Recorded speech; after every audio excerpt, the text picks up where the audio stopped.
Zay ny faneho-kevitra ny avy amin'ny antokoziva fa nanamafy ny fahavonona nandray anjara ao anatin'izay fifidianana be ny tanàna sy ny mpanolosaina izay ny antoko HVM Avaradrano nanolotra ireo candidat miisa 40 ao anatin'ny distrikana Avaradrano ny avy ao anivony ty antoko politika ity Ravakirandriamanala Somrasoanaivo no nanangona ny vaovao.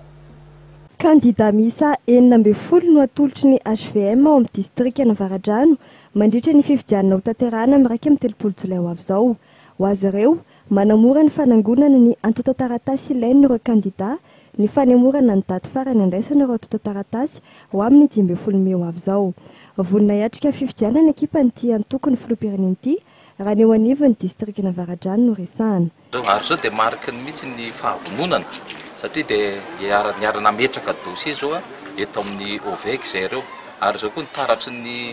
ny fahavonona sy ny hoe tiam-pandrosiny ny firenena. Ary ireo candidat ireo dia manamahizy azy daholo any amin'ny commune misy azy satria ireo dia efa nisy nikitika daholo fa dia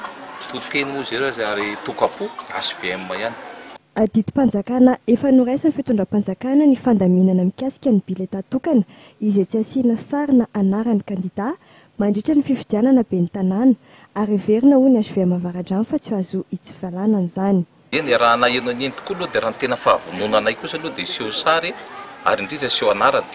kanefa olona milatsaka ho tompon'andraikitra amina commune zany zany dia manaraka ny lalàna ka rehefa zay ny tapaky ny senity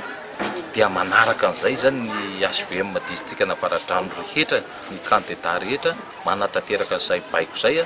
dia tsisy tokony olana amin'izany zany satria raisany be sy maro koa izy ka dia mankato tanteraka zay ary manaraka ary manao paikady manokana mihitsy angambana satria tovizany rehetra izy.